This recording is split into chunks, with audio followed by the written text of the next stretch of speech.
You're on the phone. All Hey, right, me. 1, 2, 3, 4, 5, 6. Got 6. Oh, yeah, I think we do. Well then, Six. then I'll call the meeting to 7. order, and I will let Miss Olivia call the roll. Mr. Campbell, Yeah, Mr. Longest, Here. Mr. Rhodes, Present. Mr. Holman, Present. Mr. Holderide, Present. Mr. Pearson,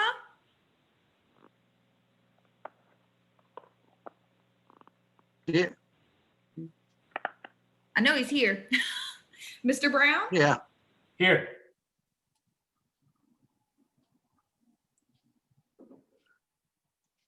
And can we have the minutes reflect that Mr. Pearson is here? yes. Okay. I'm here. We're looking at him. Gotta love it.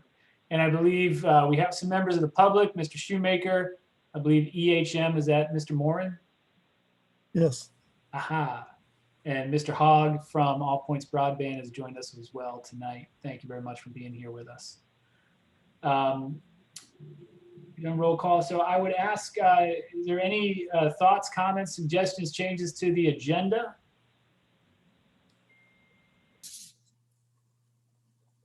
Heckles, cries of pain?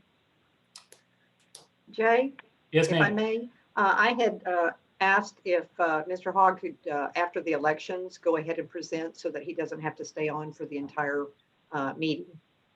That is a kindness that we are happy to accommodate. Thank you.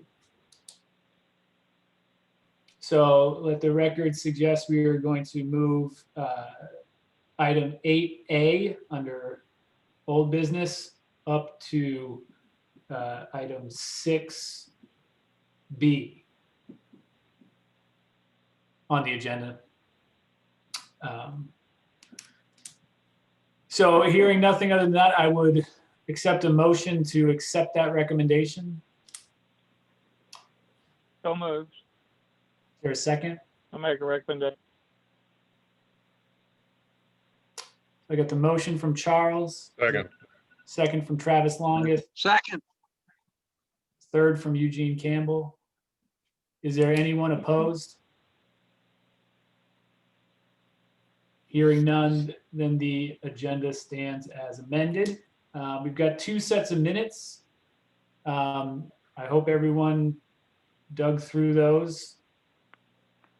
If there are no changes to the minutes, I would entertain a motion to accept both as submitted.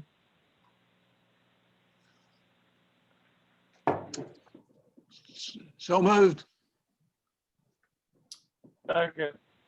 Moved and seconded. Is there any opposed? We will adopt both of those sets of minutes. Thank you, Olivia. You do a great job. Public comment. So rules for public comment. Each individual, no more than 2 minutes. If you propose that you represent a group, then I may consider giving you what, 3? Is that standard? 3 for individuals, 5 for a group. Oh, 3 minutes for individuals? All right. I'll set the timer. Is there any member of the public that would like to address the this prestigious body?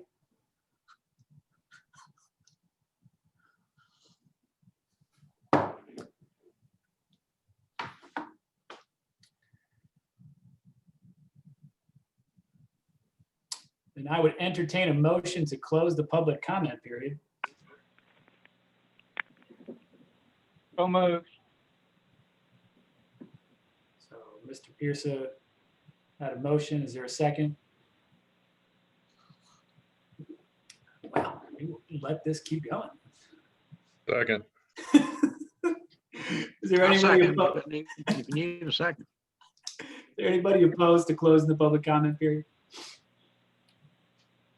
Well then, we will close the comment period, move right to the chairperson's report. I have nothing to report except that it's time to elect new EDA officers.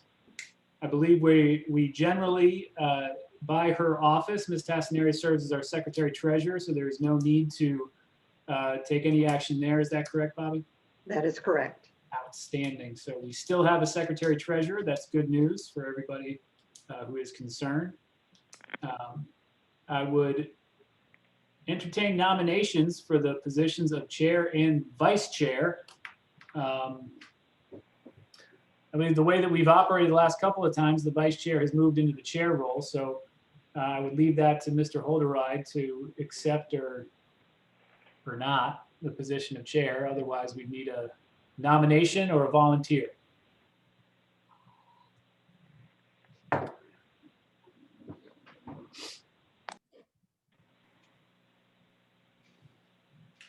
I guess I would, I don't know if this is I guess I would respectfully decline chair.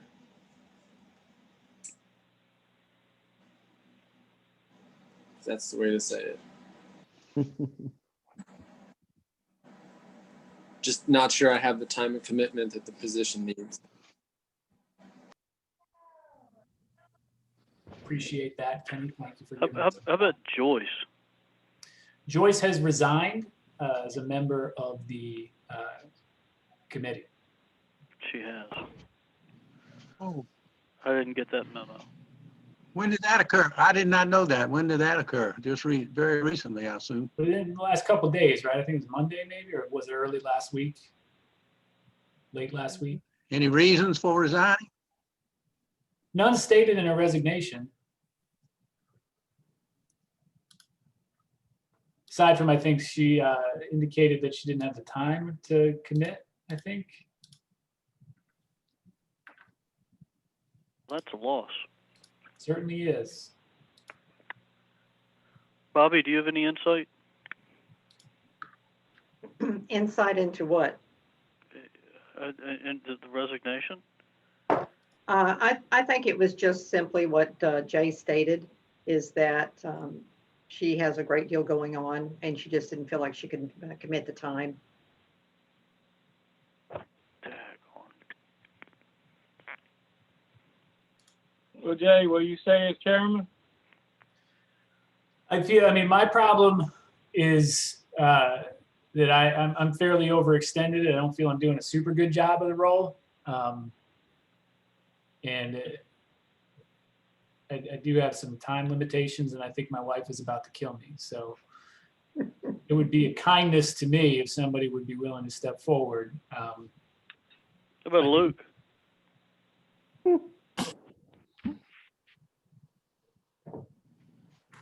I'll respectfully decline. You know, summer times are really busy for me. But thank you.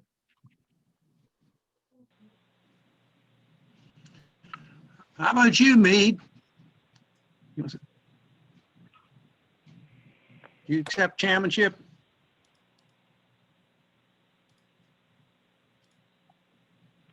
I'm really overextended. I would gladly do it if I had somebody to do it with. I mean, it's possible that I will have meetings and I have a board meeting or a conflict. I'm in Texas, or I mean, we're about to get on the other side of this COVID thing, and I'm anticipating I'm going to get crushed. But it's important, so I mean, I'll make time to do it. But if I'm not able to to participate in the meeting, we just anyway.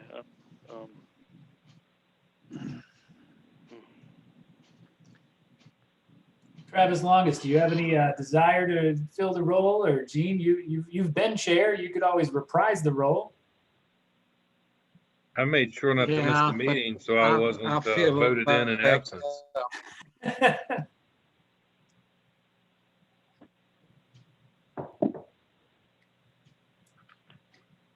Gene, will you do it with me? This stage of my life. Will you do it? You mean be vice chair? Or one or the other? Is that what you mean? It doesn't matter to me. I mean, I'm aware there's a need. I want to fulfill it. I'll give it as much time as I have, and I don't care whether it's as a member of this body or as a in a leadership position. There's a need, and I think we all recognize it. And so I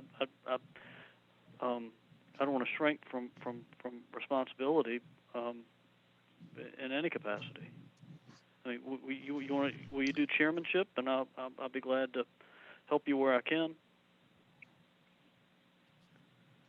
Yeah. So Uh, if I don't know where that it puts me, but I would like to, if possible, step down from the vice chair so that I can give more time, still keep the same amount of time working with the county, but maybe work on another like committee that I could represent as the EDA, and to do more stuff with the EDA as far as a ground game goes. And just not that there's a great obligation to the vice chair.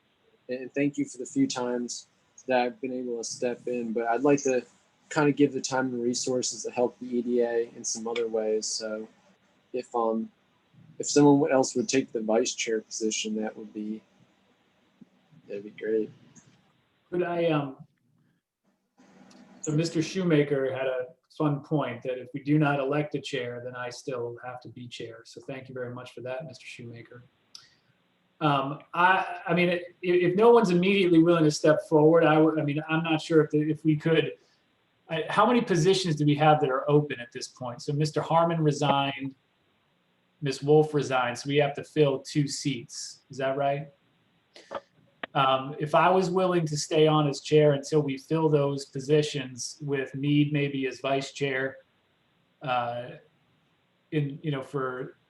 or someone in the vice chair role who could maybe, get more comfortable over the next couple of months until we fill those positions. And then we could make the transition maybe after the first quarter. If that's a happy proposal for somebody to have a few months to get up to speed. I like that idea, Jay. You stay on and Mead, you step in the vice chair position. And I believe Bobby can correct me procedure-wise, you can just take the chairmanship and at any time step down, and then either Mead would move up or we could vote to fill a position. I believe that's correct. Yes, that is correct. Okay. So if we'll keep everything moving and everyone happy, I'm happy to do it through March. How about that? Okay. No more. That's fine with me. Okay, so then we would put forward a slate of the illustrious Jay Brown as chair and the incomparable Mead Rhodes as vice chair. At least for a period of 3 more meetings, and then we'll reassess at our April meeting. You need a motion on that? I certainly do. I move that Jay Brown continue as chair till March and Mead will be vice chair throughout the year. Is that correct, Mead? Sure. Okay. Yes, sir. Second. Move, any discussion, objections?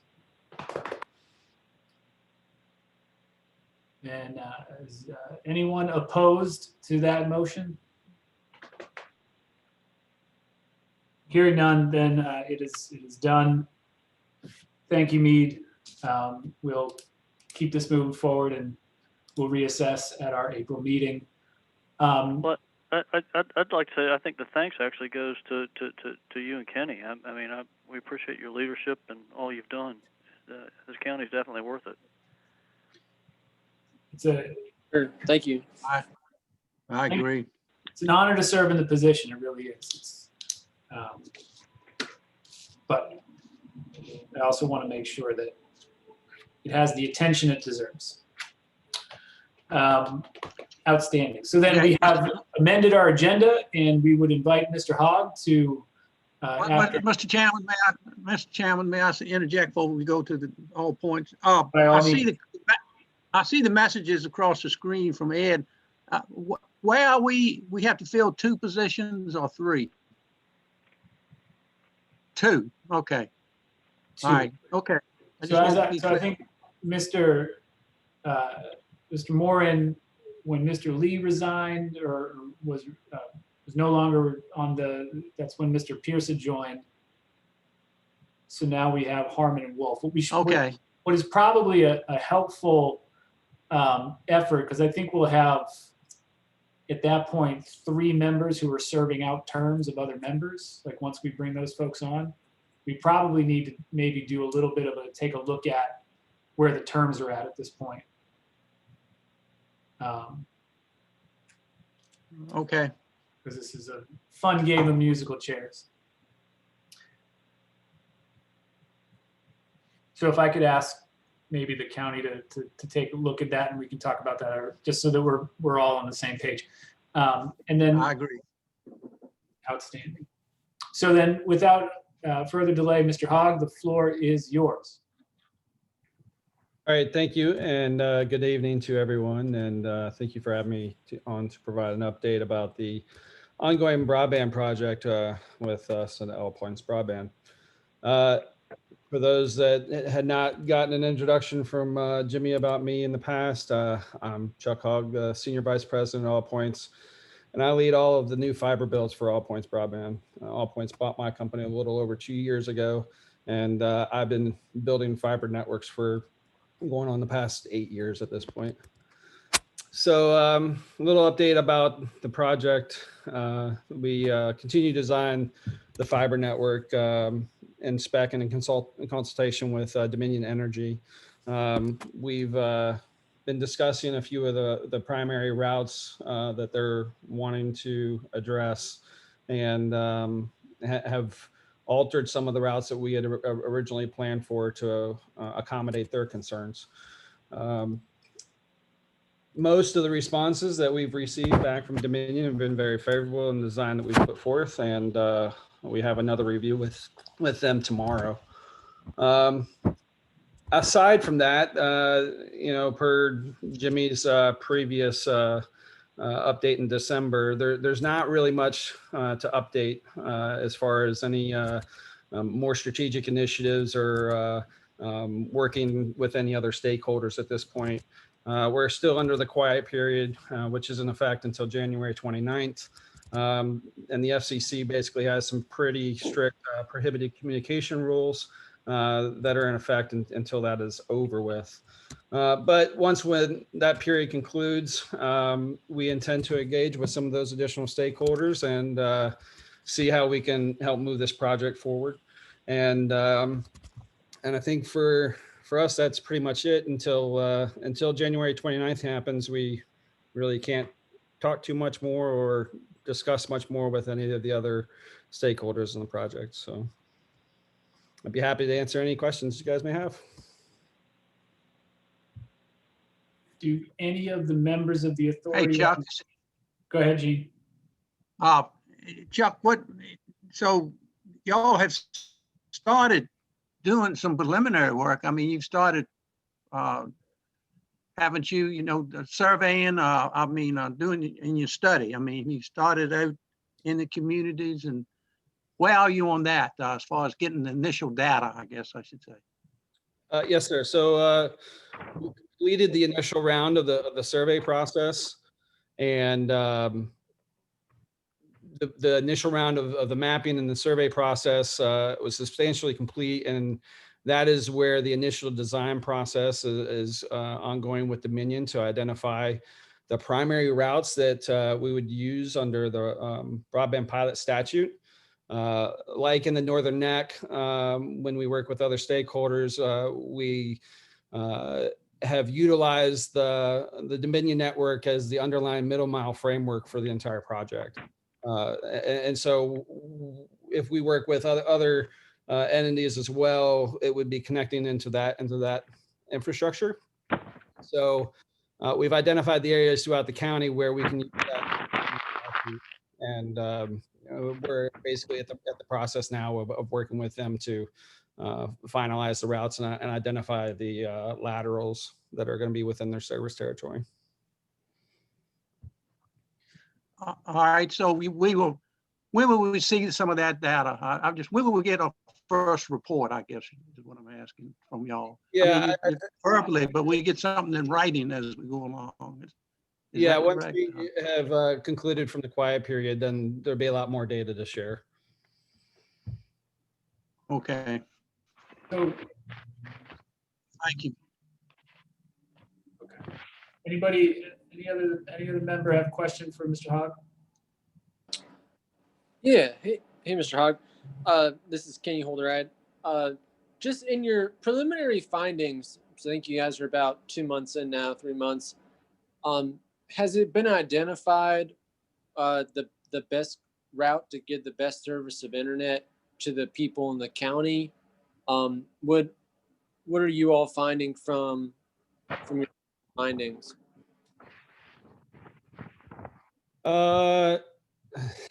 It is very difficult for me to share some of that data right now because of the quiet period in our plans, and entities that have participated within RDOF just can't release that data until the 29th is concluded. But I can tell you that, that there's been a significant identification of unserved areas throughout the county that are not served by a fixed wireline broadband provider. And the good news is a good portion of that is in the Dominion service territory where we can use the pilot statute. So outside of that, I can't. I really can't provide any further information until. So with the Dominion pilot strategy, that is a hard wire though. That is to go to the homes, correct? That's correct. It's a fiber. A fiber wire. How, and this has always kind of boggled my mind, is, with saying the last 10 to 15 years, these called mini rural subdivisions that have been put in, Dominion has really run the power very haphazardly through the woods in some cases, and it's been grown up. And I see him on Route 30 trying to bore the lines to run the fiber down the road where there's no power. And it just, wow, it's a labor intensive process. How are we ever to get it in parts of these counties, running 15, 20 miles down a country road with no power? And is Dominion still, so even if Dominion gets the power out to these substations, who is the one typically who is going to get it to the home, be it under the driveway, under the road, through the woods, along the power currently? Sure. So a little bit of an explanation about, a little bit more in depth about how the pilot statute works and how we're able to facilitate it to provide fiber to the home broadband is that Dominion has a desire to protect certain parts of their electric infrastructure. And a way that they can do that is by upgrading that infrastructure to make it more smart grid compliant and do advanced metering and have abilities to redirect power as needed or shut off circuits and reclosers and those types of things. And currently today, that's somewhat of a manual process. Somebody has to drive out there and, do the manual work of doing that. And so they have a desire to make that an automated process. And as such, they're able to allocate the fundings for that project, those projects to their AMI Smart Grid fund. And so when there's an additional 30 homes to extend that fiber down the road, let's say, that are unserved, then they can use the broadband pilot statute to extend that fiber and recover those costs for doing that. And so then that's where we step in, is we were one of the entities that were selected to be the last mile provider. And essentially what happens is as Dominion's building this fiber optic network, they're allowing access points to that network. And we work with them to have an allocation of fiber strands that we then divvy up and allocate to customers. And then at certain aggregation points, we aggregate all those customers back together and then get them out to the internet. So it's really a multi-level, kind of partnership and fund, if you will, that in the past, they have not been able to use this fiber network to resell services to other providers like us. And so this statute really kind of opened that up for energy providers to be able to do that. Okay, so if I'm understanding it correctly, as you're going down the road to go to the substation, if we're passing houses that are not served currently, then you're essentially cutting off and then going down driveways and going to them. Okay, fair enough. And our responsibility would typically be either at the end of the lateral where we have to maybe build an extra mile of fiber to get to the last 10 homes, or any service drop that connects along the way. Okay, fair enough. So at some point that it will come to an end at the end of this said substation. How many stations are in the county? That information is very proprietary to Dominion, and Okay. I'm sorry, I'm just not able to share that.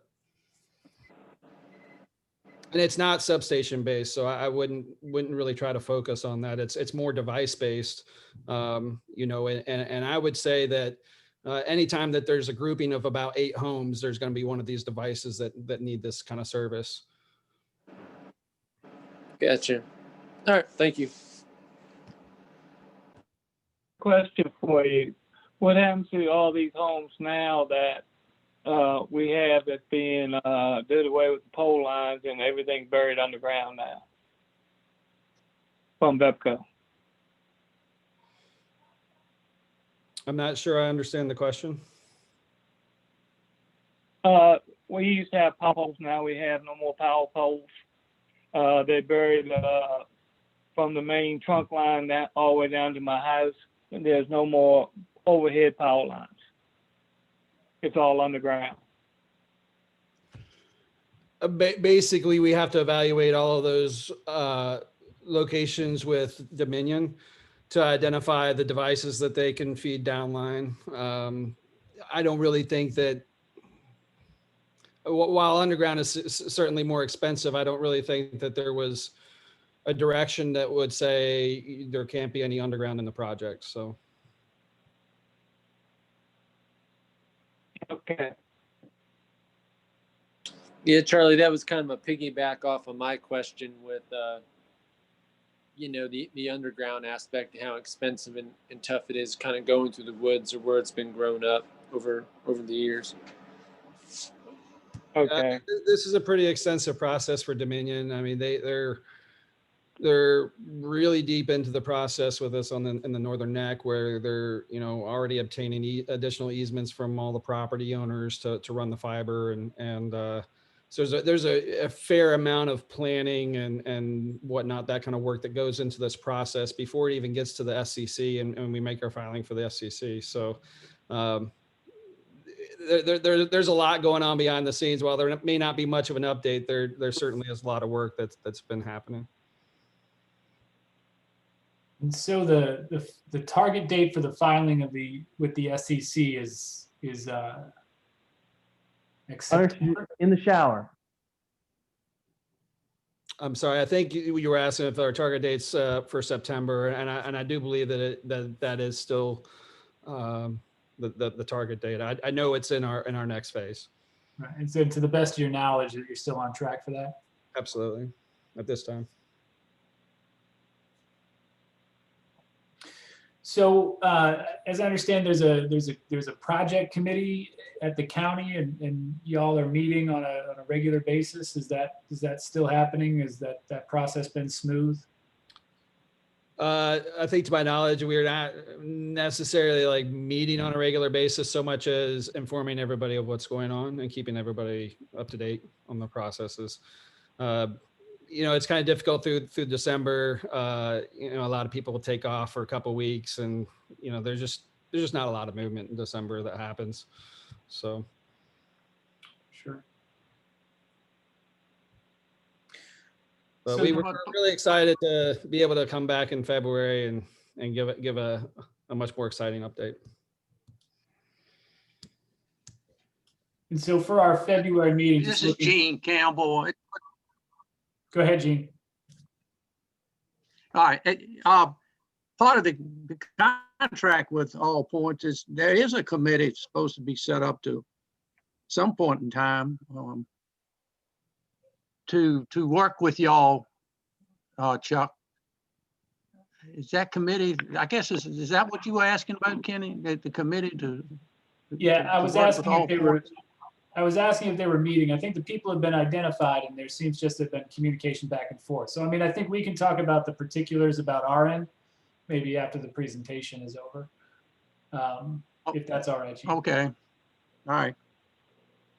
I think what's kind of important is that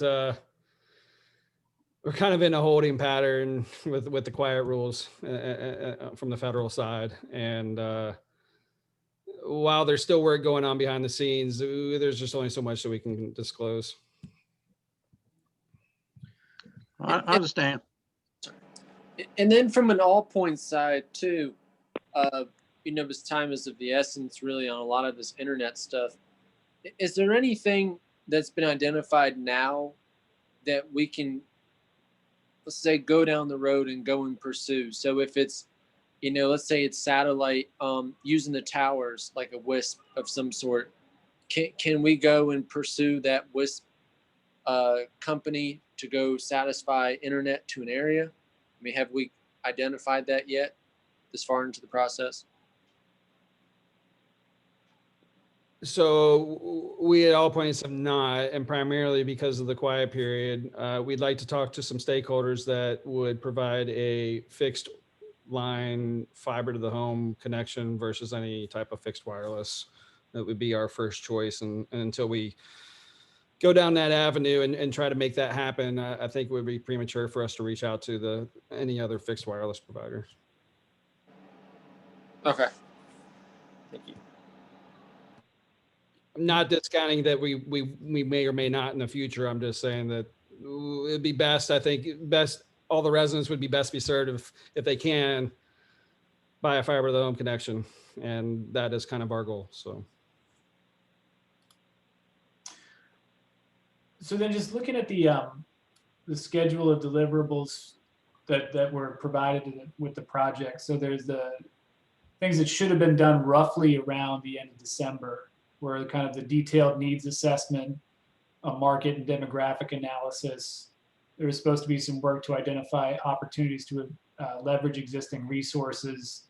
And then the work of scoping for the Partnership for Dominion was supposed to begin on or around December 31st. And I know that some of those aren't necessarily, I don't think that there's necessarily a written product that can be produced for scoping for the Partnership with Dominion, but maybe more towards like the detailed needs assessment or the market and demographics analysis. So that work has been done, wrapped up, and y'all are confident, but you can't really talk about it because of the period. yeah, that's correct.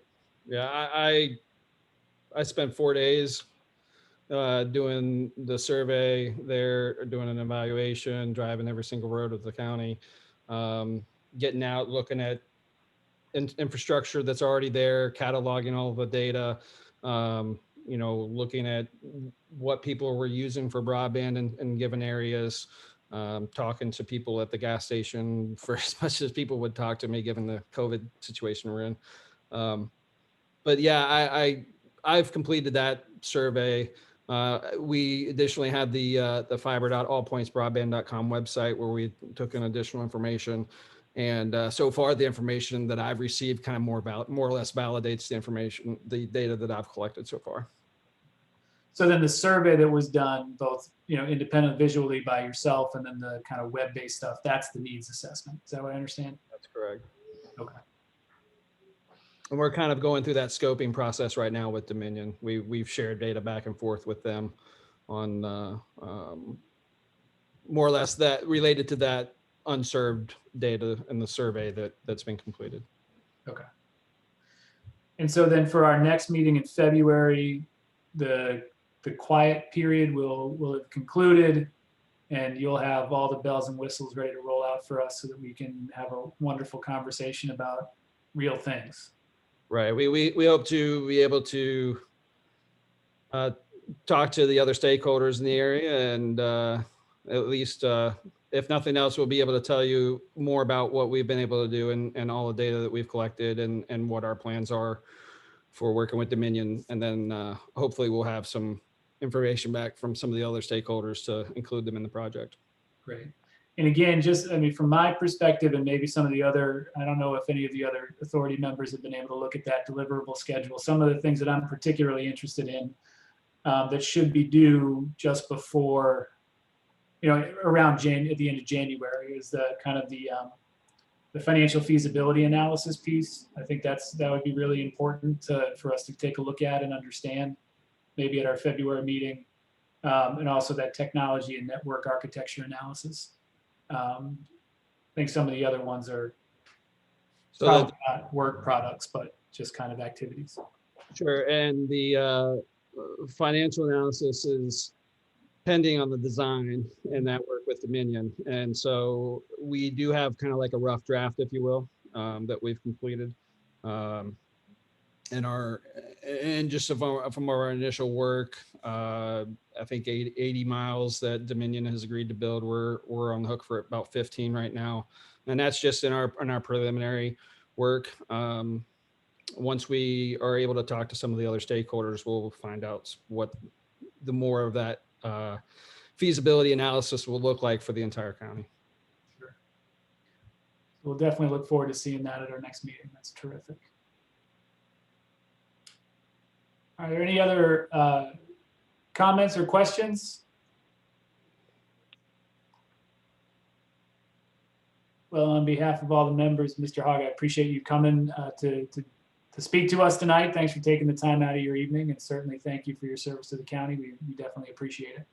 Absolutely. My pleasure. All right. Feel free to stay and listen to the rest of our meeting if you'd like. You guys have a good night. Appreciate it.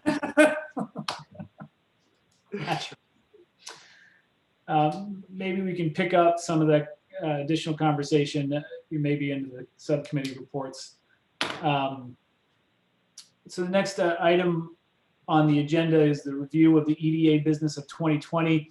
I think we did a pretty good rundown at our last meeting, kind of generally summarizing the terrific work that we've been able to accomplish with the grant program. I think that was terrific. I think the All Points project is at least seems to be moving forward, and hopefully we'll have some tangible information to take a look at in at our next meeting. So I was looking through the packet because I see is there any questions or any conversation or commentary on the annual review of the EDA business of 2020?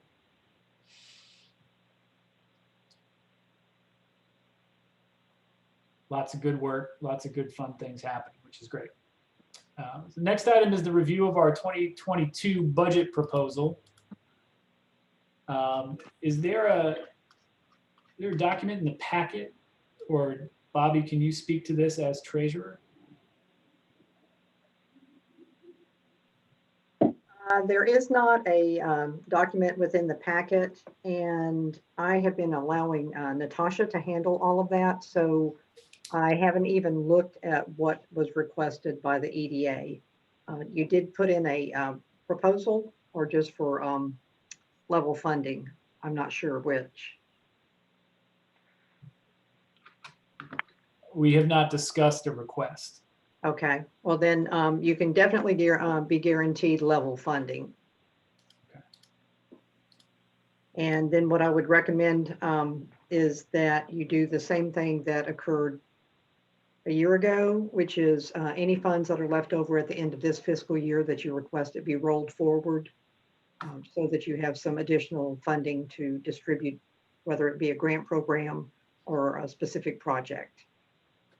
Okay. So then I'll try to get with Natasha between now and our next meeting so that we can try to get some sort of spreadsheet style information to take a look at what our allocation is. So the fiscal year 2022, that's year end, that's June end 2022? What we're looking at is fiscal year 2022 will start July 1st. Gotcha. Outstanding. So we'll roll this agenda item over to the next meeting, if that's okay with everybody.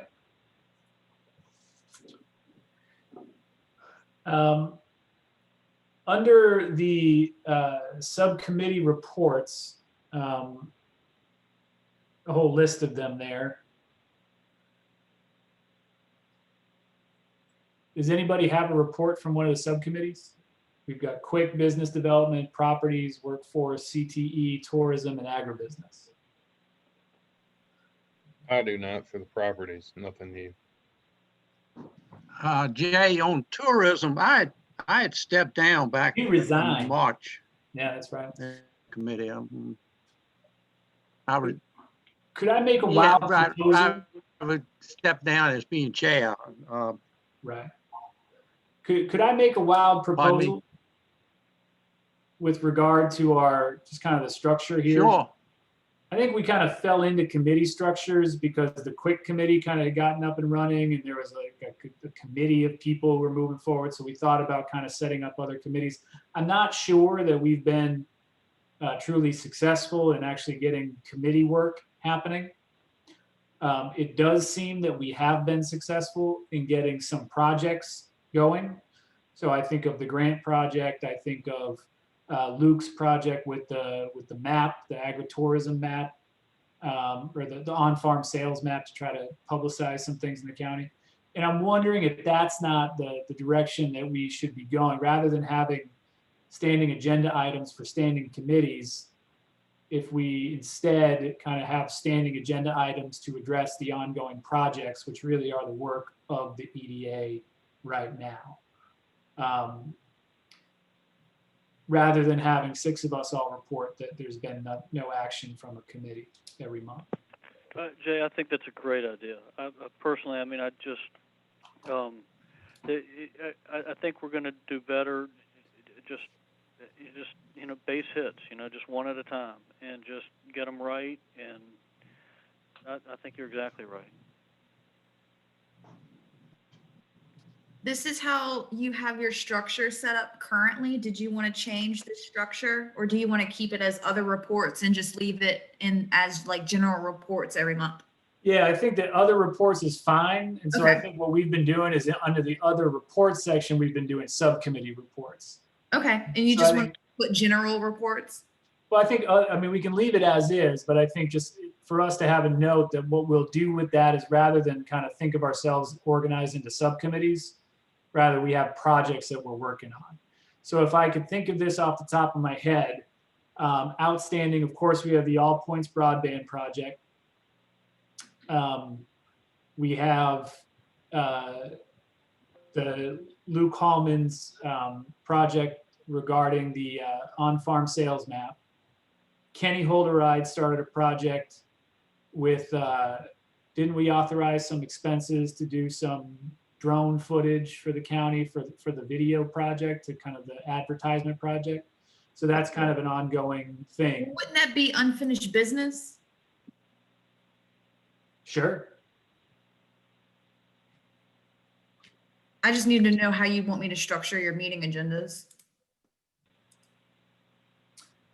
Yeah, I mean, I think those things could go under unfinished business or other reports. Either way, I think is just fine.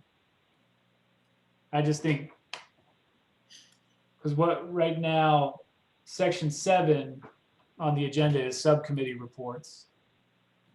And I think we can do away with subcommittee and either relabel that in future meetings as other reports or unfinished business. Unfinished business seems good. That sounds ominous.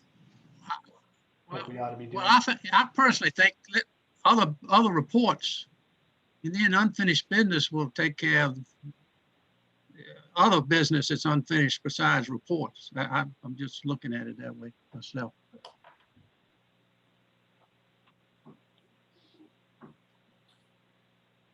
If we got reports that will come up from time to time, that can come under other reports, and then unfinished business is whatever left over that's not finished.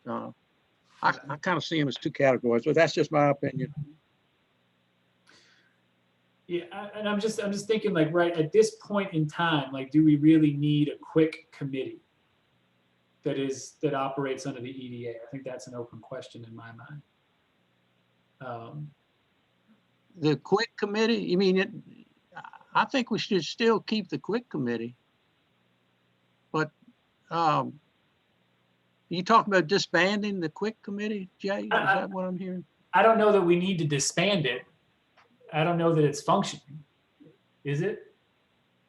Well, you're right, it hadn't met in a while, but that would be something would come under other reports whenever it comes up during the year. If they got something to report, it can come under that heading, I think just Gene like might be anything right. else on the.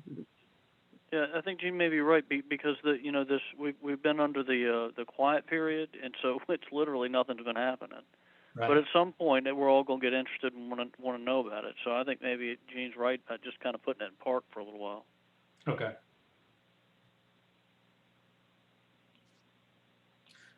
Okay.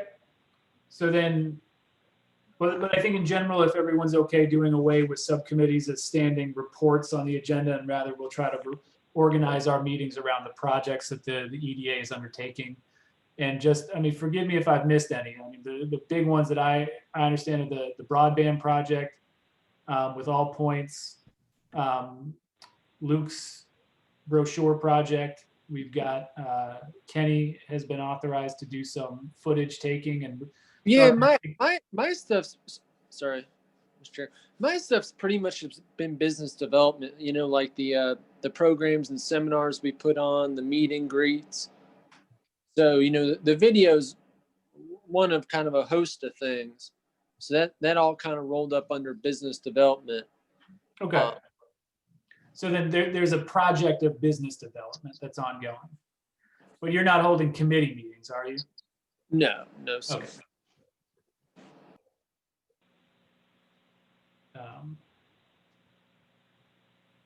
I certainly have not held a workforce development meeting in quite some time. So then on the agenda, so with CTE, I'm not sure I totally understand what that is. And I know that Joyce was representing us to CTE. It's indicated here that we need new representation to pick that up. Could somebody help me understand what CTE is? Sorry. That was Career education. technical. Yeah. Education, Career yeah, technical CTE. education. Got it. I think that's what it stands for. So that's some sort of liaison with the public schools? Yes. Okay. As far as I know, yes. Okay, well then I will add that to my agenda to try to generally keep tabs on what's happening with career technical education. And if there's any kind of, and I'll try to get an understanding of whether or not there's any kind of effort that we can put in. But I just feel like if there's not a project, if there's not work for us to be doing, then maybe we kind of let that go until there is. I got pretty excited about your suggestion about just kind of taking a project, focusing on it, and moving it on through, and then figuring out what the next most important thing is. I mean, that rang true with me. I guess the question is, what's our next project? I think that we've got a couple that we want to make sure that we kind of finish that are kind of on the horizon. So, I mean, to that end, I invite Luke, if there's any update or motion or activity or action you need from us on the map, and then Kenny, if there's any help you need on the business development front, would love to hear about that. Yeah, well, I didn't get a great response from the ad in the paper. I think maybe 4 or 5 farms contacted me. So I went through, I spent, I don't know how long, but got a whole list of, I think I got all the farms in the counties, about 30 that I identified with. I've got all their contacts, their emails. So I'm just going to send out a mass email to all of them with the information, ask them to reply, and hopefully I get some back. I mean, I think to move forward with this, I need at least 2 dozen, to make it worthwhile. So that's kind of where I'm at. I just got to write the letter and send out the email, and then we'll see what we get back, and just go from there.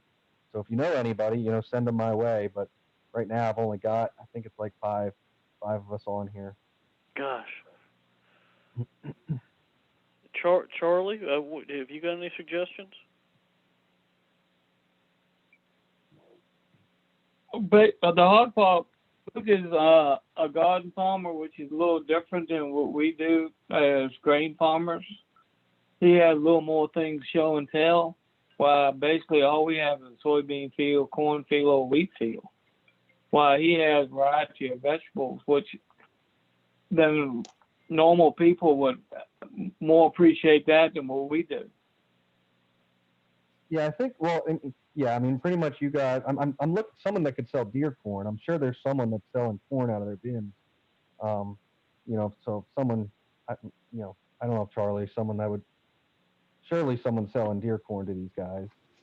I mean, so that would be one. That's pretty much it as far as the grain side. But I'm thinking like, I mean, it's not all just agritourism. I mean, part of this is also promoting who we are, and this is a farming community, and I think.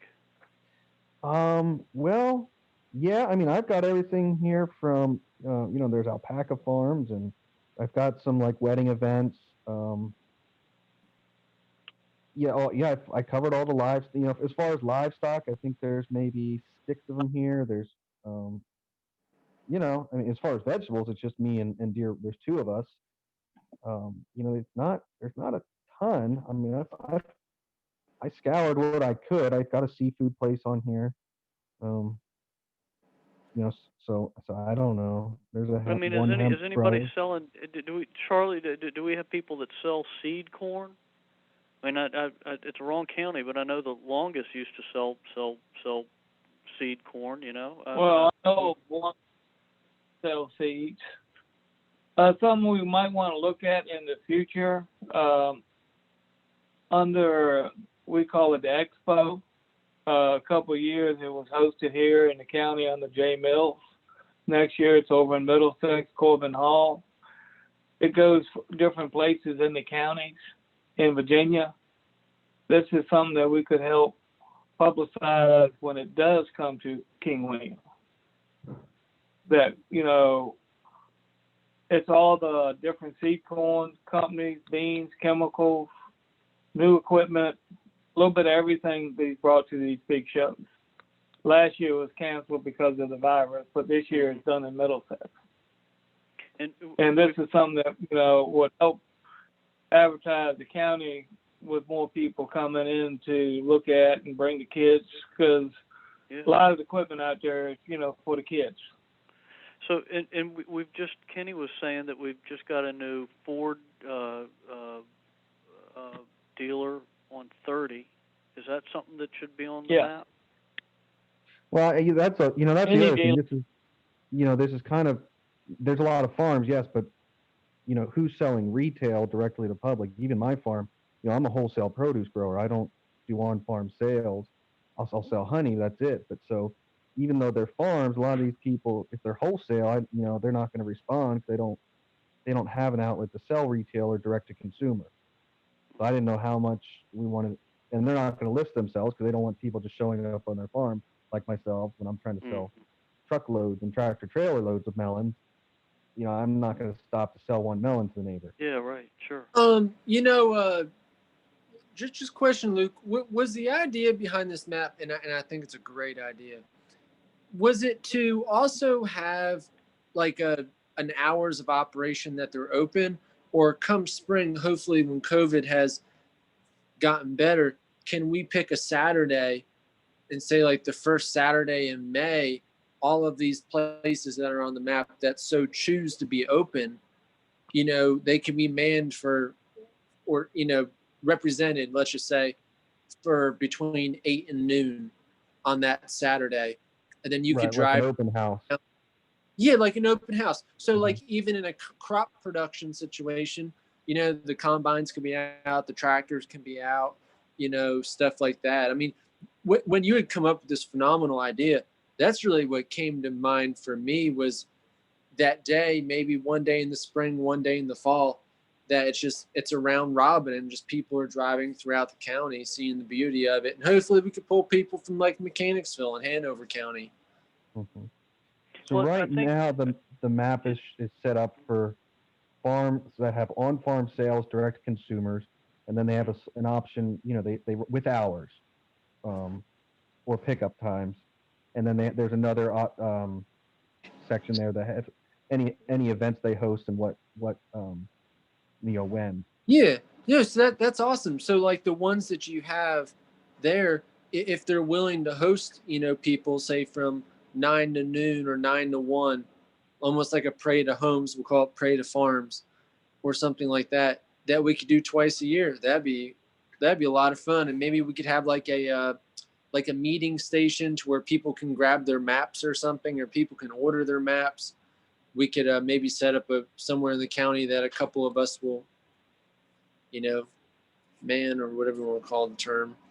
So, Hold that. so we're certainly talking about agritourism and some of those things, but there's, I mean, I talked to somebody the other day who was interested in buying a cow and a calf, you know, and I mean, they'll probably get on the interweb and figure it out and go, you know, they'll find somebody who'll sell them a cow and a calf. But I'd rather, if they're county residents, I'd rather be doing business in the county, you know. And does it make sense to, you know, think about putting cattle farmers on there? Who, you know, maybe.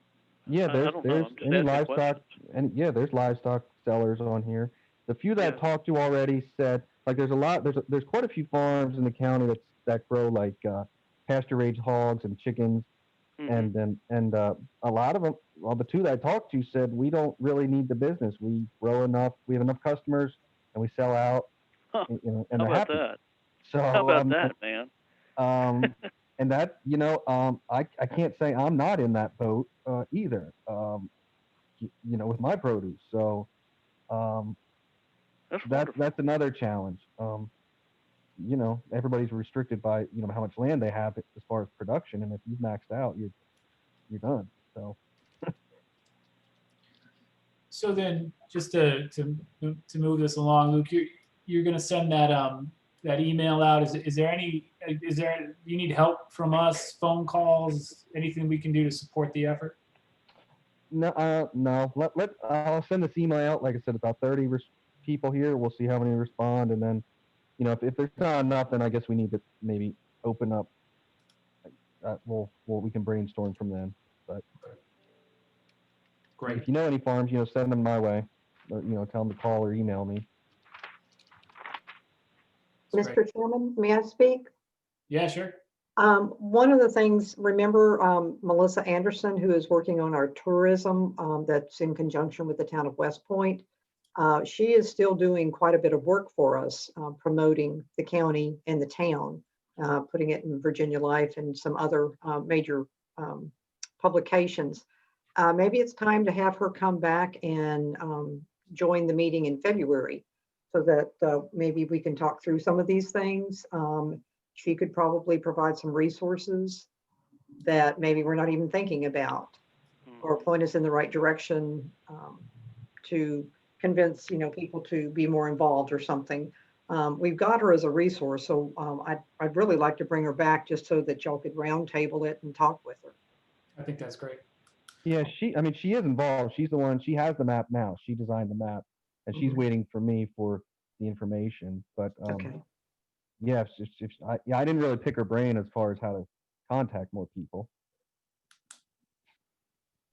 But she is on our retainer, and it is not coming out of the Economic Development Authority budget. It is coming out of my budget right now, but Okay. she is on retainer. So we should utilize her because she's got Well- some amazing ideas. Great. Well, then maybe we'll have her come back, and especially with maybe some of Kenny's business development ideas, and then of course to continue the conversation on this one, she might be able to have some really good input for us. I wonder if we could send her what Luke's pulls together, and then have her come back and with some recommendations. Yeah, Mead, I think she already has what Luke has done so far. Yeah, Okay. we're kind of. I do remember that now. Yeah. Yeah, that's right. We talked to her about that. Getting tired. Sorry. That's all right. So Kenny, is it anything from you on the film project? Any of the business development ideas? Yeah, no, just an update. The film project, we had the baby. I know it's not used, but kind of ran out of fall time, and at that point, COVID was really kicking up. So I was a little worried getting the school students in on the project, as Mrs. Wolf had advised. But I have been in contact with the marketing coordinator at the high school, and I really hope that come this spring we could potentially get with them, because I think it would be really great to have the students' input and help with the project. As far as having any informational meetings or anything like that, at this current moment, there's nothing scheduled. We could potentially look at trying to do a Zoom one, being that we're coming into spring eventually. I know we're in winter now, but some new business opportunities on the horizon. And I think maybe some things we can kick around the next couple weeks that we can help, some of the new businesses and small businesses in the county. I know in the past couple weeks, I've had the luxury of going into the zoning office and, working with some businesses on new locations. And I've learned a whole lot from that I'd like to kind of take back to the group and find ways that we can better attract some businesses and help keep them in the county. So, but no update outside of that. Any questions for Kenny?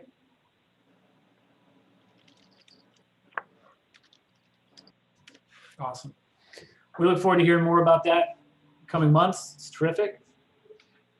Next item on our agenda is, I believe, the COVID grants. Moving on to old business.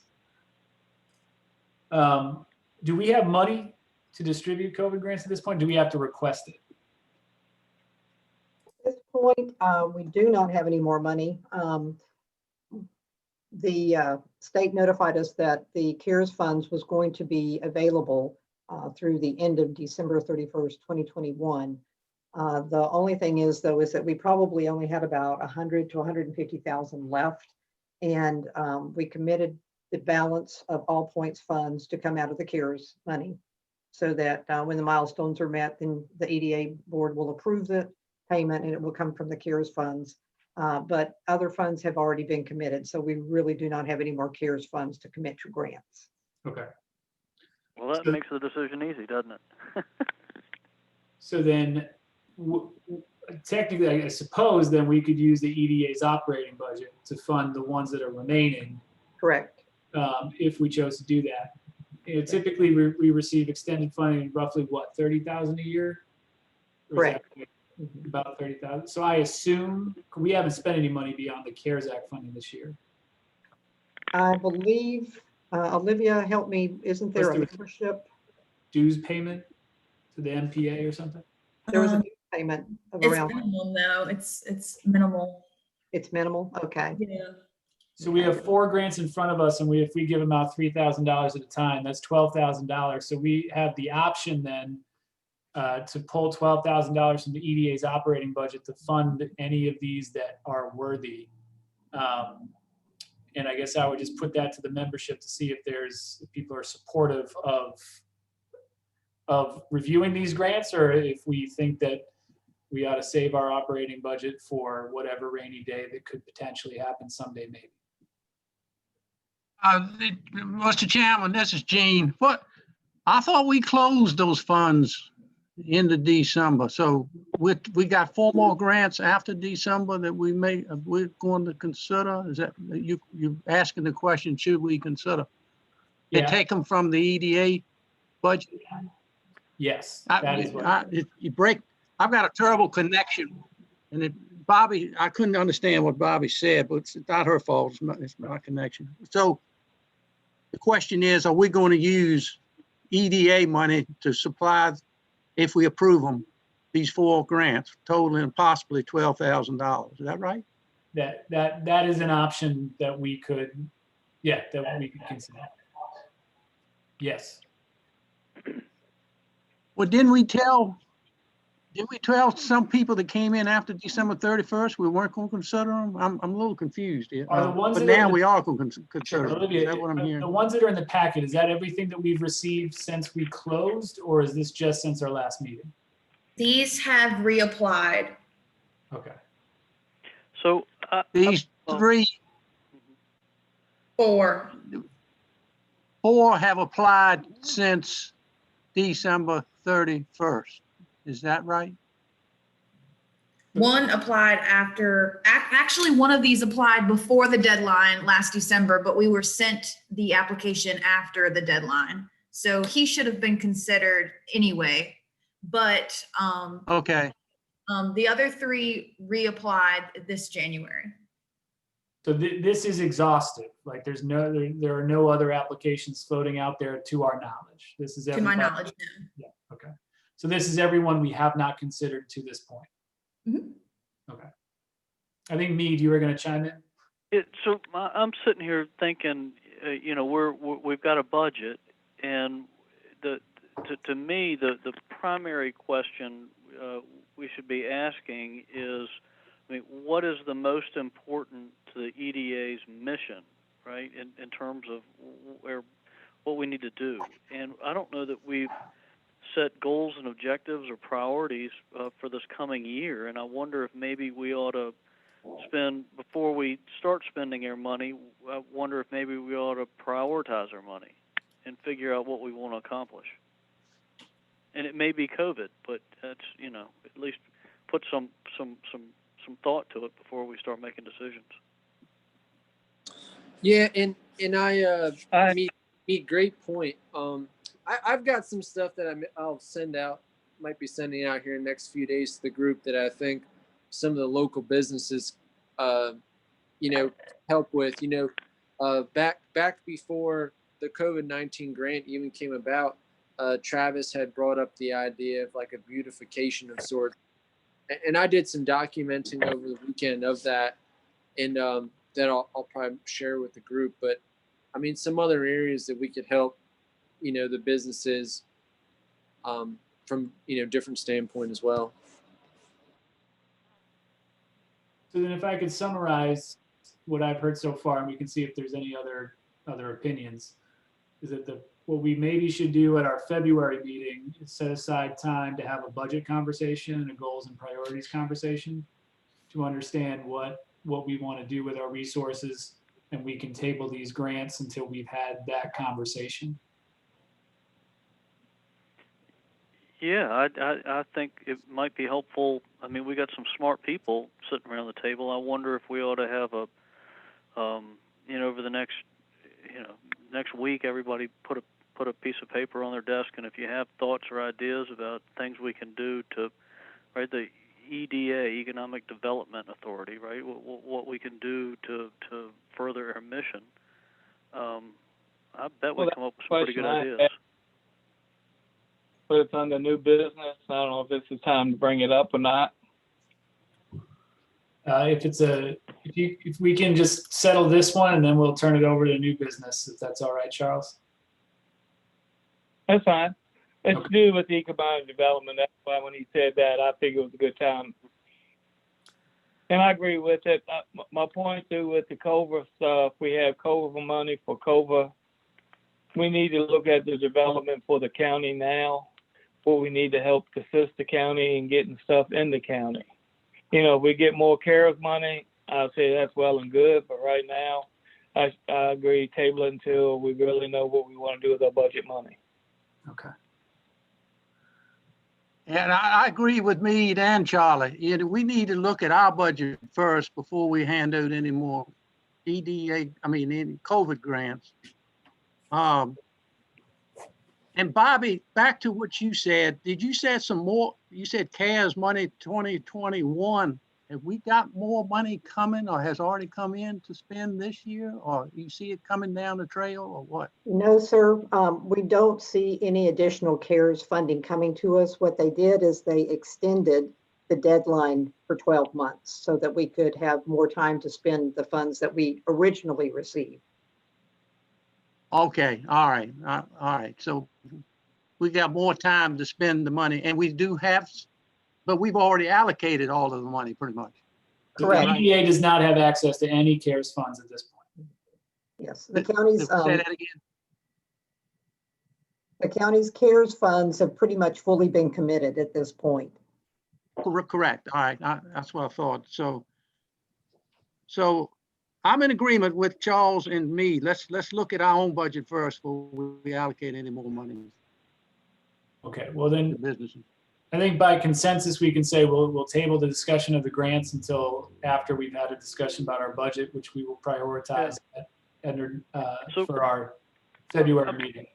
I'm sitting here trying to think about how to turn this into an action item, and I have a suggestion. I don't know that it's the right answer, but it's a suggestion that maybe somebody bounce off of and get to a better place. But I wonder if all of us, maybe even including Bobby, if we left this meeting with the task to come back with 3 recommendations for things that we ought to look at or consider. Right, or maybe it's 2 or 1 item, right? And everybody come back with something, then we can put them all up on a board and have a discussion and see what people want to do. And then we can determine whether or not any of those priorities have budgetary implications and move forward from there. What do y'all think of that? I think that's a great idea. I like the idea, Mead. In other words, you want to ask, we come back to the February meeting with some recommendations on what we should pursue this year, budget wise. I mean, Yeah. so Yeah, that's what. Yeah, and I'm just Okay. trying to think about how we can get it to the next level, right? So instead of just we all go away and then come back February and we just have a discussion. Between now and then, if we could each put together 3 ideas that the EDA could potentially put as the the projects that Jay mentioned earlier, right? And so we could put them up on a board and see what works. Bobby, it might be helpful from a county perspective if you could come back and identify a couple of the concerns or areas where you think we could go to work, or yeah. the county budget, how we could impact that positively, whatever, Okay. Okay, Well, I then- agree.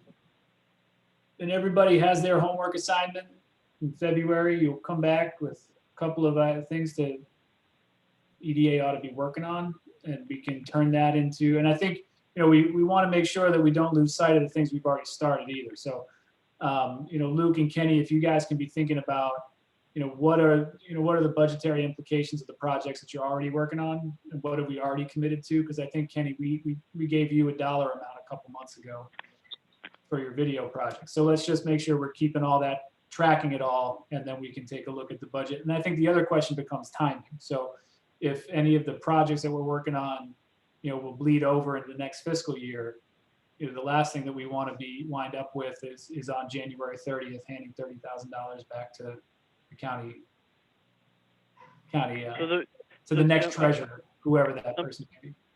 I'm sitting here, I'm thinking on my feet a little bit, but the county budget, air revenue comes from 3 sources, right? It's timber and West Rock, timber related products, and it's mining, gravel, sand and gravel, and Purina, the mining, and then farming. I mean, that's our economic base. And so I wonder if there are things, we've got two farmers. I wonder if there are things that we could do that would help the farming community. Will outstanding. So we'll have this discussion at our February meeting. Come prepared. especially our farmer friends, get your ideas working, put your idea hats on. We'll get going. Okay. Outstanding. Everybody So be then, safe. Are we ending? Are we done? no, sir, we have, I think Charlie has one more thing he wants to bring to the EDA's attention. Well, it's actually two. One is we need to start looking at trying to bring pharmacy to King William. Walgreens down here in West Point has closed to a lot of the doctor's office like me now. If I got to get a prescription, I got to pay full price.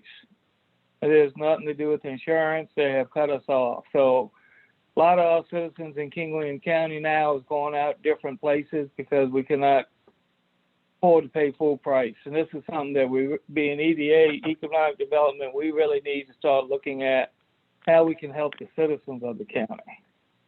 And the second thing, Bobby needs to help me on this. We talk about the park that ain't being developed. Can't never remember the name. Where we have some industry that's, the rest of it is there's nothing being done. You know, we need to start looking at what we can do to bring industry into this park. Can you help me out, Ms. Tessenary? Remember, yes.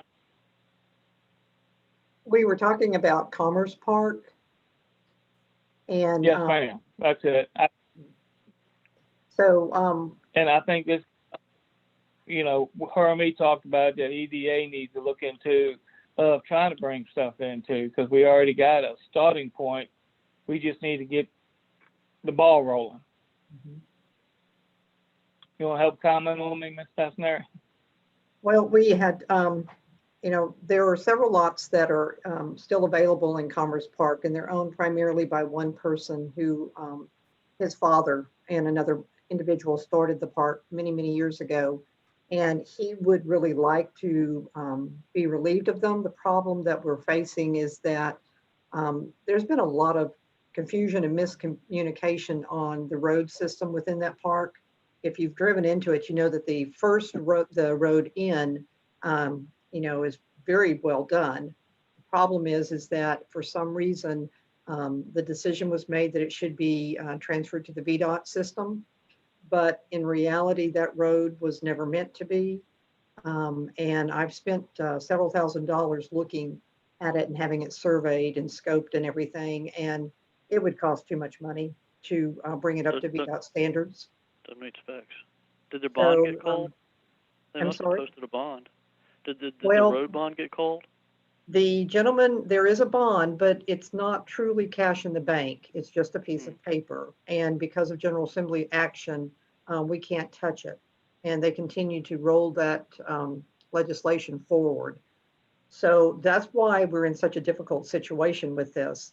The back road, though, is gravel and definitely needs to have something done to it. There's also, we had looked at working with DEQ and VDOT about 2 years ago and putting in a retention pond. And of course, it came back to be too much money. But I do think, though, that the EDA might want to kind of revisit that, because some of those lots, most of them are about an acre, which I consider too small to put a septic, a well, and then a warehouse on with parking. But there's probably about, I'd say probably 7 of the lots that you might be able to combine into 2-acre lots and utilize those and sell those. So if it's okay with the EDA, what I'd like to do is kind of pull together more information on that and revisit it, provide it to the EDA, because it might be something that, it may not be a project that you want to look at this year, but it may be a project that you would like to consider trying to do something towards in the future. Yeah. So the ownership of those lots, it's not, the county doesn't own them, it's a private owner? That's correct. And the last time that I spoke with him, which has been probably at least 18 months ago, he was willing to just give us, the county, the lots. So Just he'd to be be- able to walk away from his responsibility with the bond. Yeah. Yeah. He's having to renew the bond every year. It's So- sweating bullet. I'm guessing. Yeah, so, he really would like to divulge himself of the responsibility. I did notice, though, that there's some new realty signs up as I drove through it the other day, but, it is something worth looking at. Yeah. I have all of the documentation on the park and the lots and sizes and who owns what, and all of the information on the main road going in. The reality is, whoever does take that on, instead of trying to bring those roads up to standard for VDOT, it'd be better to put in a road association to where the HOA. individuals that are within the park itself Yep. set aside funds each year to take care of that. And if the EDA or the county were involved, then they could also contribute. Sure. It's worth looking at. Charlie, that's a great idea. Let's look at it. It's challenge for sure, and there are no highways. That's the big issue, right? With industrial. Well, Where it's you need it is transportation. right off of Highway 360. Yeah, but it doesn't. It's not interstate, which is Correct. what. I mean, yeah, That is right. So correct. you got to go through Hanover No. to get to interstate. Yeah, but I was just looking at with my conversation with her, we're trying to get industry. We have some opportunity in places that we can, for industry. Then the other side I was looking at, like a CVS or a Target, if we could look at, because they the ones that have CVS in the store. And like also in King William, there's not a lumber store in King William anywhere, like a Lowe's or like down where I use over, in Gloucester. I mean, there's everything we need to do anything in this county. We got to go out to county. Yes, in Hanover. We need to start looking at bringing some of these businesses that we county people need in the county. And I didn't know whether, something we could look at or incentive, or can we help offset stuff, or we can start looking at these things. So what's the, I mean, and again, I think this may be a great conversation for the work session in February, but what's the downside to, say, the EDA taking ownership of the Commerce Park? Well, the downside is that if you do take ownership, then you're going to be liable to get the roads up to some kind of standard, and also any kind of drainage issues. So you would probably have to have some type of bond supporting, and then turn around and either resurvey and sell some of the lots to be able to make the repayment. Or, what I always thought would have been a great idea was if the EDA could get their hands on Commerce Park, that would be a wonderful way to lure these small and mid-sized businesses into the county, because you could work out some kind of agreement with them on, a minimal payment for the lot, or some kind of incentive. Yeah. Well, I mean, would we be able, and again, sorry, I don't mean to go down too far this route, but like, could we pursue CDBG funds or something like that for utilities rather than going the bond route to try to get some sort of public financing to help us with that?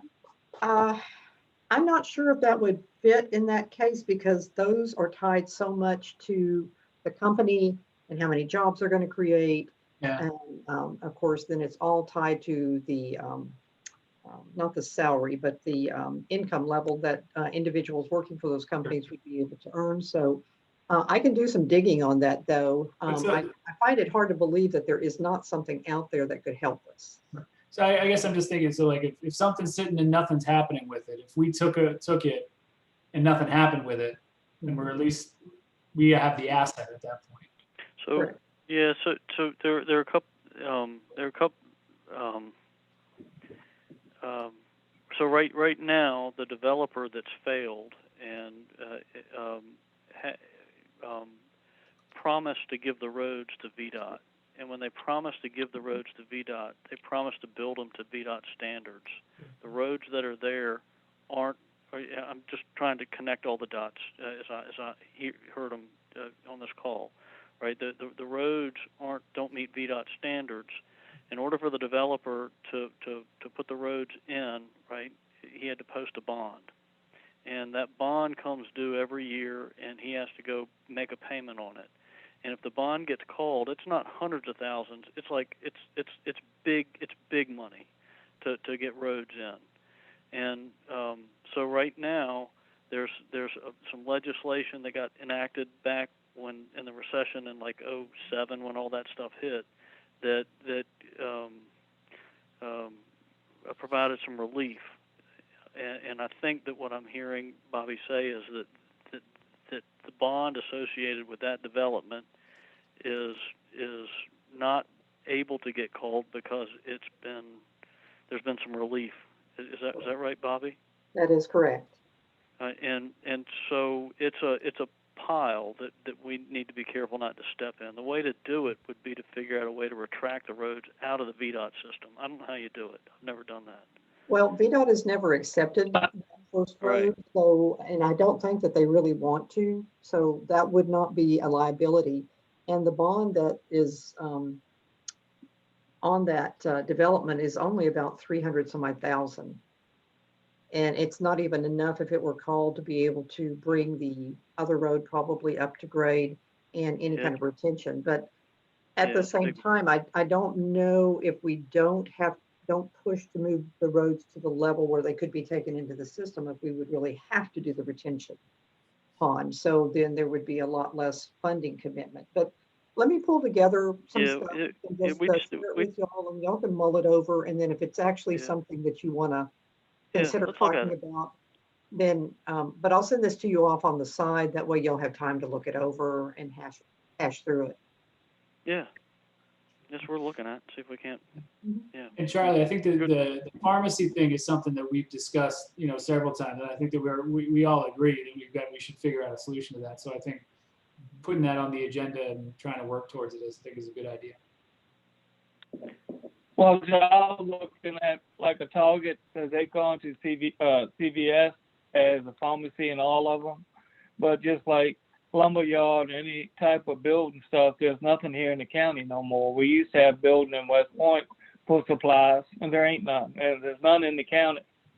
And see, these are stuff I think we need to start really looking at.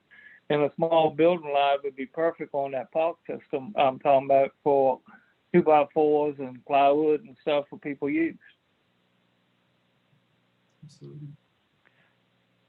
So one thing I saw the other day, and I don't know the scope of it, but the AW's old office is being remodeled, and there's a new medical provider coming, and they're advertising a pharmacy.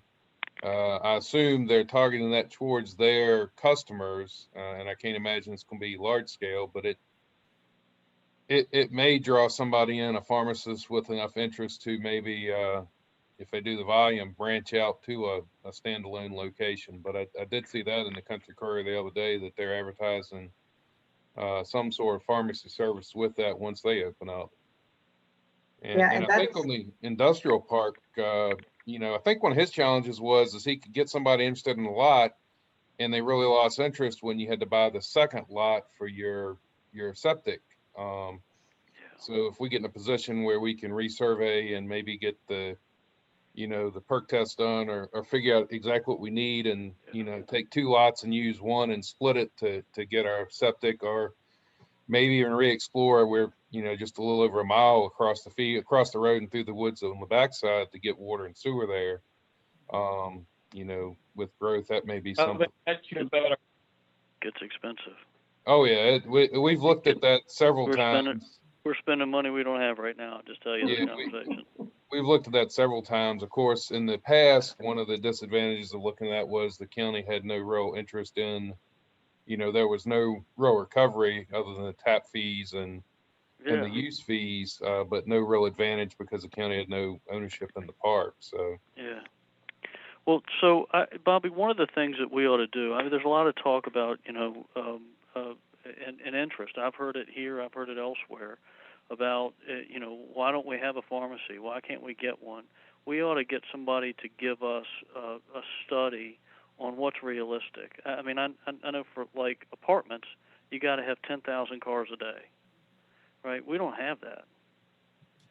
We've got two lights, right, on 360 that have 10,000 cars, and that's like, Well, we did look into this very seriously about 3.5 years ago and contacted at that time Rite Aid, Walgreens, Right. CVS. And no, we don't have the volume, the traffic volume, but the problem also is that most of those organizations, when they come out to a rural area, their expectation is that they are going to receive a corner lot on the busiest area Right. free from the locality.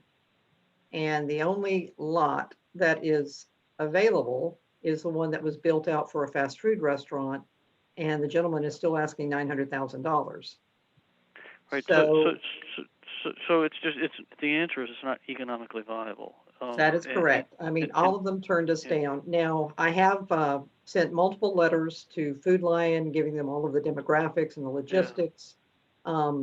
I also was talking to an optometrist that is part of a group that came in and bought Dr. Townsend's business. And I was talking to him after I found out about that and told him, I said, do you know any pharmacist that might be interested Right. in Hometown, not Walmart, but just Right. yeah, mom and pop. That's what we need. Right. Now, the problem is that we don't have a site where there is the ability to have a drive-through. There is one vacancy, I believe, over in that Food Lion shopping center, but it does not have the ability to have a drive-through. And that's what our limiting factors are, is Right. that even if we So- find somebody that's interested, where are they going to go? So is it? I mean, maybe we ought to spend some media money on this. But it seems to me, rather than just, I mean, everybody wants and everybody talks, but it would be helpful, I think, to actually have some informed data on Okay. what's realistic. Well, I can go back and pull the information that we received from those companies when we reached out about 3.5 years ago. And, Okay. I will pull together what I can and share with you. I think it'd be helpful. Yeah, the biggest challenge is going to be a location. Even if we get someone that's interested, where will they go? Right, and 360 is a challenge because Mhm. you got medians, and so you can only have traffic traveling in one direction access a site off of 360. It's not a great retail location. Well, and there's the gentleman that owns the Food Lion, I believe his last name's Duke, Mr. Duke. Don't quote me on that because I'm not sure, but he had come and talked to me about 2 to 3 years ago. He was really interested in expanding the shopping center. And I thought, oh, wow, that would be an opportunity for some of these type of businesses that we're really looking at to move in. But he got back in touch with me afterwards and basically said that the cost of construction just outweighed any benefit for him doing that at the time. So what he's really saying is the rents aren't high enough to pay for the cost to put the buildings in place. Right. Correct. So our rents aren't high enough, and so I think that, and we may want to look at the type of retail that would work here, right? So Tractor Supply chose to go on 30, right?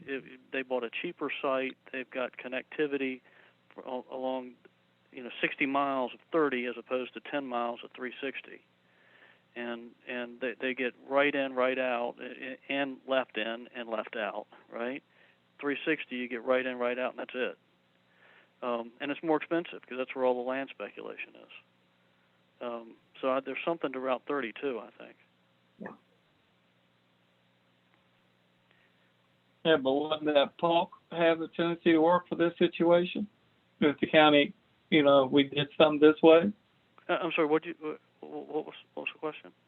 I was talking about Cosmos Park or whatever its name. The one that's, got all these lots and nothing's being done. Mhm. Right. So if you think about the last time you went to Food Lion or the last time you went to West Point, you went on 30 or you went on 600. And so county residents use 30 and 600 because that stretches, the longest distance of the county. And the park is down 360. So it's not in a great location. It's in the middle of nowhere. The Well, first you got- time we talked, I think it was Rite Aid, when the shopping center was built at the entrance to the Commerce Park and the sporting goods store failed to JoJo's? they were interested to the extent they wanted the corner that Ray Muir's house sits on, past the road. They wanted the county to provide the lot, assist in construction, and provide a stoplight so that it would hold traffic there. You'd be looking at it, you could turn right to it, and they captured every bit of traffic coming into King William, because that was before you turned at King William Tire to go to Manquin Farms. 30, 600, they were getting all of the traffic, and they needed that stoplight there to hold them, to make you look at it and think about it. And of course, we were trying to get them to be a tenant in the building, so we weren't in a position to do that. And of course, they haven't come back much more favorable based on our rooftop count has increased considerably since then, but we're still not at the point where they're banging down our doors to come Right. in. With- If with Dollar that- General opened up That's the a good pharmacy point, right? division, we'd be golden. It's an important point though that you just made, right? So since 2007, you think of all the new houses that have gone in. We've been doing 100 a year, something like that, since 2007, and that failed center has not changed at all. And so what I would argue is that is that more residential there's not a straight correlation between more residential equals more commercial, and I think there's maybe a little bit of a flaw in some of the arguments where if we build more houses we'll get more retail.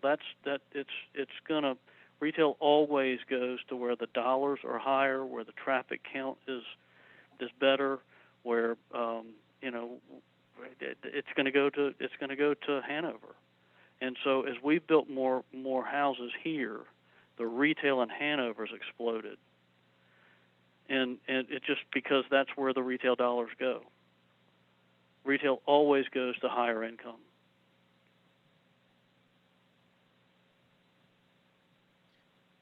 Yeah, and so I mean, and that so me, great point there, and Bobby, what was it?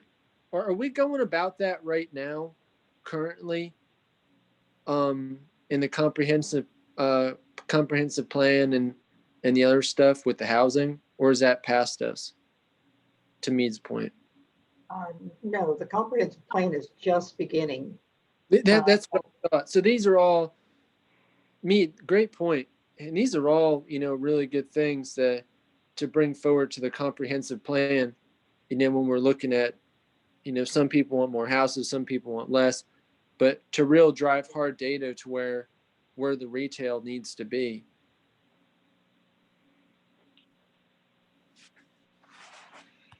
Well, I think that, we've certainly framed a really robust and extensive work session for ourselves. I think, if everybody does come back with a couple of things to work on, in addition to what the projects that Luke and Kenny have underway, on top of Charlie's ideas, I think that our work session next Right. month will probably last until about 1 o'clock in the morning. So we'll have to figure out how to be both judicious with our time, as well as drive towards, I think, what is the ultimate question is like, what are our priorities for 2021? And then how are we going to make use of the resources that we have available to us, which conceivably could be, we'll have the fiscal year 2021 budget to spend between now and June 30, and then we'll begin a new budget cycle on July 1st that will last until the next June. So we'll have, potentially up to $60,000 to kind of map out how we want to make the biggest difference that we can for the people of King William.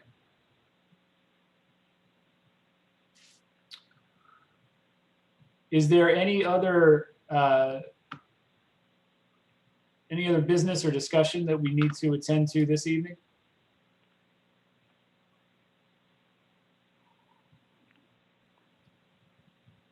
Well, outstanding. if there's no other business, then I would entertain a motion to adjourn. Great. Okay. Thank you. Everybody stay safe. Make a motion to adjourn. Is there a second? Second. Second. Moving second. Any opposed? We stand adjourned at 8:41. Thanks, everybody. Have a wonderful night. Happy New Year. Yep. Bye bye. You all stay safe. Take See you care. in February.